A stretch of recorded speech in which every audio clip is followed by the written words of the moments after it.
Welcome to this episode of Speak Up. This is our first Skype interview that we've had, and we want to thank our guest, who is a licensed marriage family relations therapist, speaker, and published author, member of the American Association for Marriage and Family Therapy, Linda J. Gottlieb. Welcome to the show. Thank you. My pleasure to be here. Thanks for inviting me. Did I pronounce your name right? Yeah, Gottlieb. Right. Gottlieb. And you're also a licensed clinical social worker? Yes, with R privileges, which means I can diagnose from the Diagnostic and Statistical Manual, just like psychiatrists do. Right. It's a very important ability. Now, reading through one of your amicus briefs that I happened to stumble upon through one of our people that are friendly to Speak Up. They've actually been on the show, Ed Bryans. He forwarded it to me, and I read through it. And you have a really impressive background. You've been doing this for about 43 years. 43 years. I started out working with a foster care population, and where I was a psychiatric social worker. I ended that career as assistant director of foster care and adoption for Nassau County, New York, and then I went into private practice as a family therapist. And what was the genesis for the amicus brief? Where did that come from?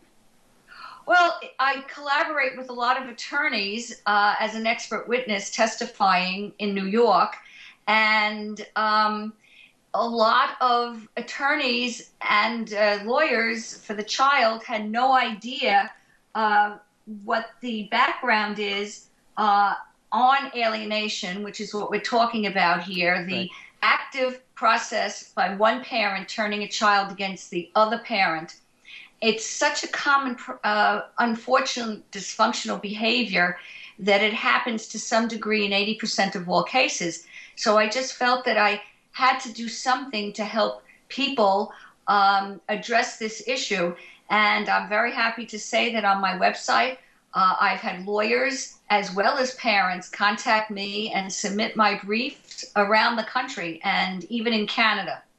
Yeah. Now, one of my first questions is to define PAS, and that's basically what you just did, really. Parental alienation, and I've dropped the word syndrome for a couple of reasons. I don't want to get hung up on a controversial battle over labels, which a lot of people do for various reasons.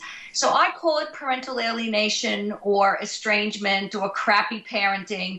It's the process of turning a child against a fit parent to the point where the child has to fight their strong instincts to love a parent in order to please one parent, and they reject the other parent who has done nothing to deserve that rejection, who has a long, loving history with the child. How do you diagnose this, though? How can you determine whether one parent is actually looking out for the best interest of the other, and it's not... there's a legitimate reason. How do you diagnose that? Well, that's the first thing you look for. Is there a history of abuse and neglect prior to the parents separating? Right. And in all these cases, there is never a history. This is a record of a loving, involved parent. So the antenna must go up when all of a sudden, after the filing for a divorce, all of a sudden you get these false allegations of child abuse or domestic violence. And then if you ask the children, why do you hate your parent, especially since I've seen pictures and videos of a loving interaction prior to the separation, and you get these spurious rationalizations. And I've had two teenagers tell me with a straight face, we hated the trip our father took us on to Hawaii. And when I looked incredulous, they said, well, the trip to Cancun, Mexico was a bust. I've had a 12-year-old girl say, I don't want to see my mother again because her hairstyle is out of the 50s. None of my friends' mothers dress that way. I mean, it is so absurd. Then you'll have 5-year-olds talking in a manner that it's called borrowed scenarios. It's a language they can't understand. Like a 5-year-old will say, well, my father isn't a good role model for my older brother. Well, what does that mean? I don't know, but my mother said that.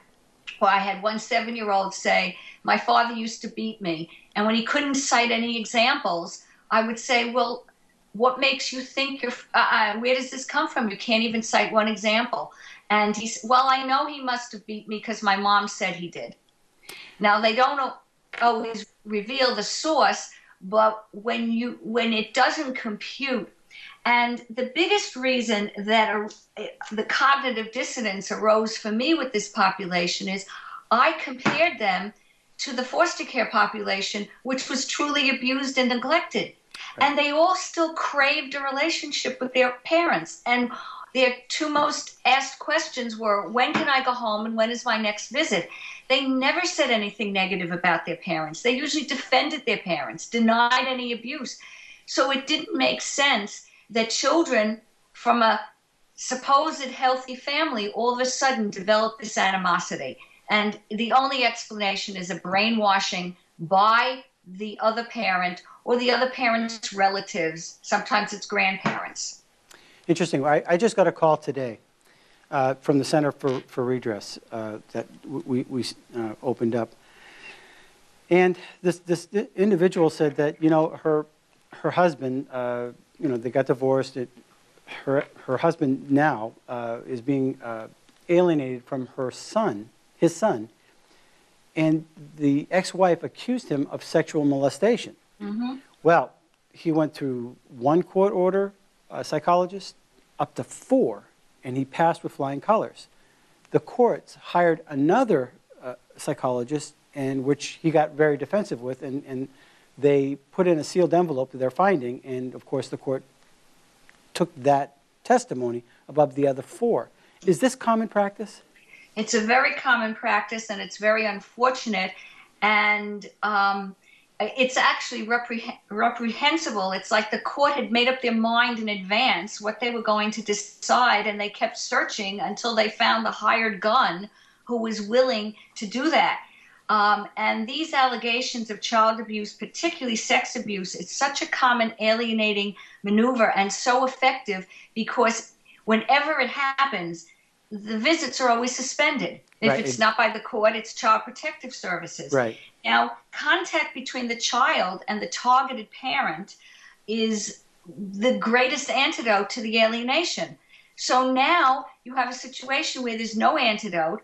The alienating parent tells the child, you see, your mother or your father forgot about you or abandoned you. They don't say the parent was prevented from seeing the child.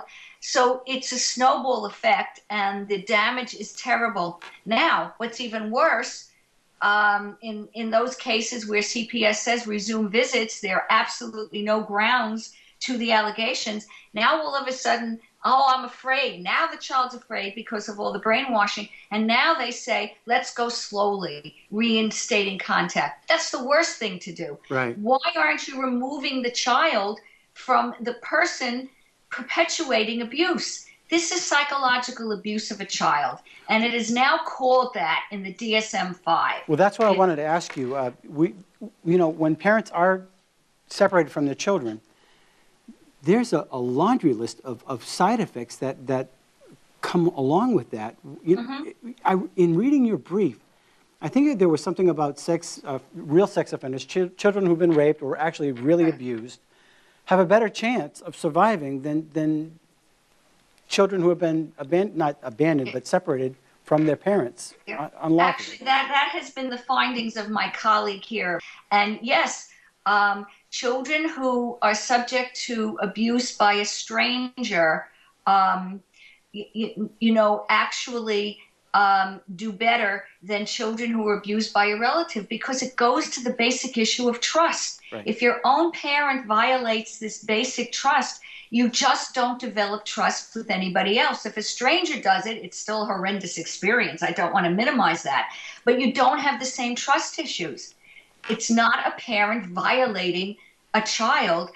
The trust with both parents is the foundation to all healthy development. Without that, the child is going to be damaged probably for life. Are you familiar with the guardian ad litems and the people that provide, the mediation for the children? Are you familiar with how that works? there are a number of roles. There are the gals, the guardian ad litems. Then there's the lawyer for the child. Now, the guardian ad litems have the flexibility of advocating for the child's best interests. Very important, because if they can be educated about alienation and they realize that that's what's going on, they can say to the court, the best interest of the child is not to be with the alienator, even though the child says, I want to be there. Now, the lawyer for the child, which most states have, is absolutely horrendous. It's as if a minor can enter into a contract with their attorney because the lawyer must represent their best wishes as if the child was an adult contracting for those lawyer services. It is one of the most convoluted developments I have ever seen, very destructive. The hands of the lawyer for the child now is tied. What I have tried to do, and one of the reasons I wrote my amicus brief that alienation is child abuse, is because that is the one escape hatch for the lawyer for the child. If the child's wishes will put them in danger, that's the escape hatch where the lawyer for the child does not have to advocate for their wishes. Has not happened yet. The lawyers are still very much afraid because they may get sued, and they really have to have a therapist backing them up on solid ground, willing to go to the end with them and say, yes, this is emotional child abuse. I stand by the position of the lawyer for the child in advocating removal from the alienator. But again, unfortunately, not many therapists are aware of this dynamic either, because most of my profession is not trained as a family therapist. Are you familiar with some of the abuses with the guardian ad litems? Are you finding that, for instance, in New Hampshire, there is a rule that for each case that the guardian ad litem is allowed up to $1,000 per case? Mm-hmm. They ask for extension over and over and over again, and I believe even in the Vandenberg case, they got an extension for services up to $40,000. Well, in New York, we don't have guardian ad litems in custody cases. The GALs deal with the PINS petitions and juvenile delinquency. So I only deal with the lawyer for the child in New York, so I wouldn't have much knowledge about that. You state in your book that the family therapy must be the treatment of choice for PAS, or parental alienation syndrome. In fact, you state that the individual therapy is ineffective and often perpetuates alienation.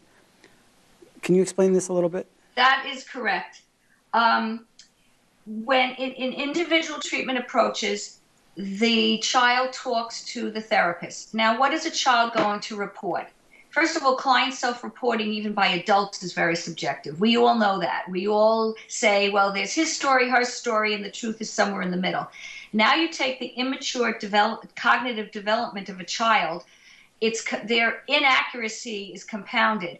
Now, throw in the brainwashing by the alienating parent, the child is just going to become the puppet of the ventriloquist alienating parent.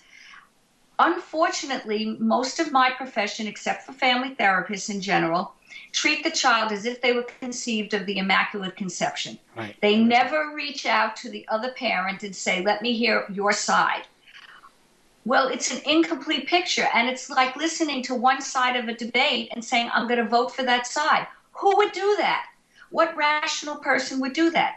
But it does happen in therapy, by and large. So now the therapist, who probably went into this business to be helpful, believes the child, believes that the other parent is an abuser, and wants to rescue the child from this alleged abusive targeted parent. And they write letters, child should not see that parent, child is terrified of that parent. They never go where a family therapist would dare to go and say, well, tell me what your fear is about. Because usually you'll get, I don't know, well, my mom said he's scary, right, or my dad said he's scared. Or he doesn't let me play Xbox or something to that effect. Yeah. One parent is a little stricter than the other. You know, when we look at alienation, this is a family dynamic. It involves three people. Right. The alienating parent, the targeted parent, and the child. It's a triangle. how do you fix how do you fix the child by pulling the child out of the triangle? You can't. And actually, the psychiatrists who founded the family therapy movement in the 1950s were actually the first to observe this dynamic. They observed the dynamic on the psychiatric ward. This is a crazy-making situation, a double bind, because the child can't have two parents. Either the child accepts the seduction by the alienating parent to join a coalition to reject the other parent, or if they're refused, then the alienating parent would reject them. So it's a catch-22. That's what's crazy-making, and that's why in the worst cases, these kids become psychotic. I don't know of anything worse than that.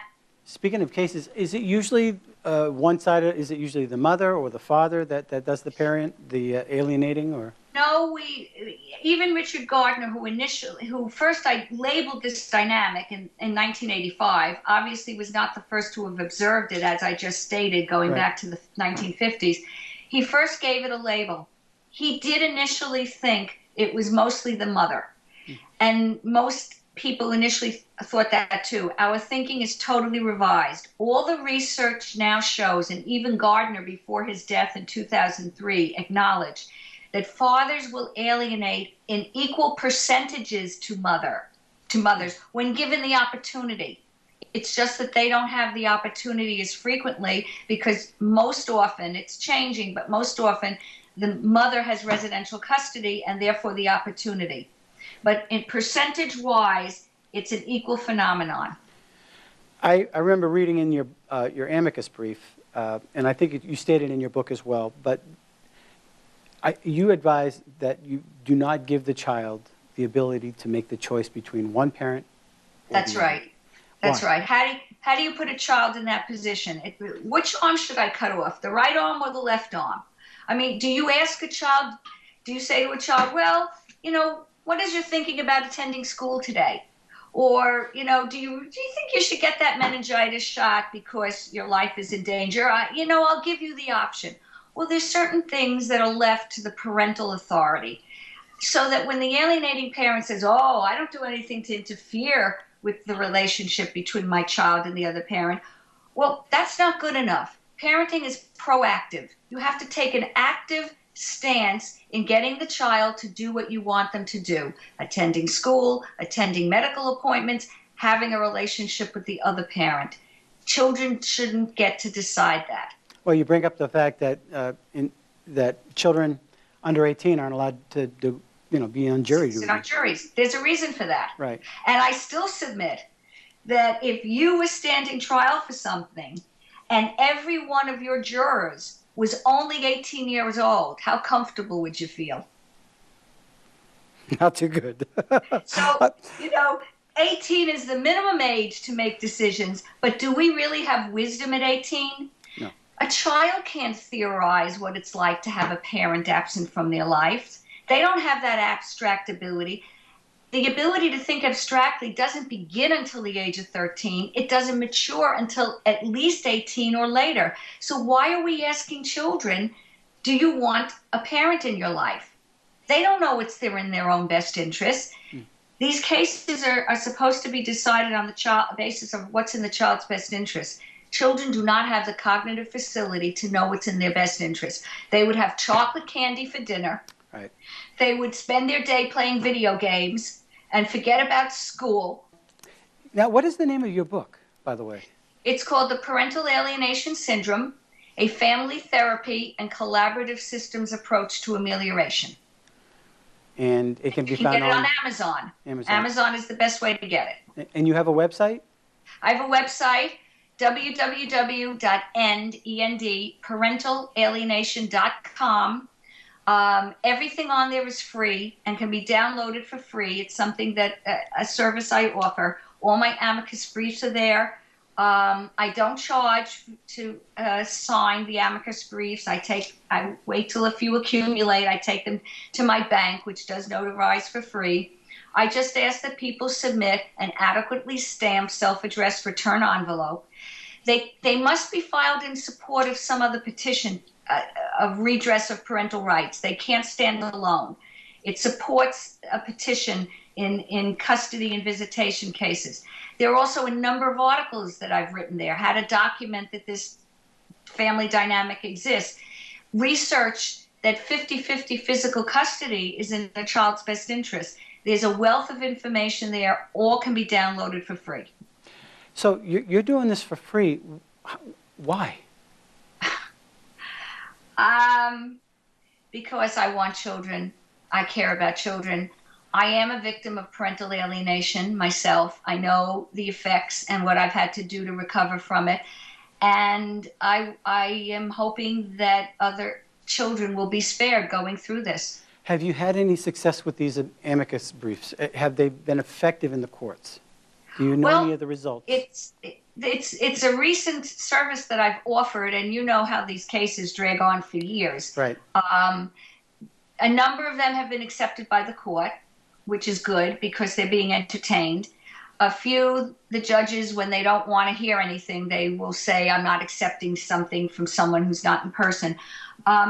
So that I have had feedback that people are listening.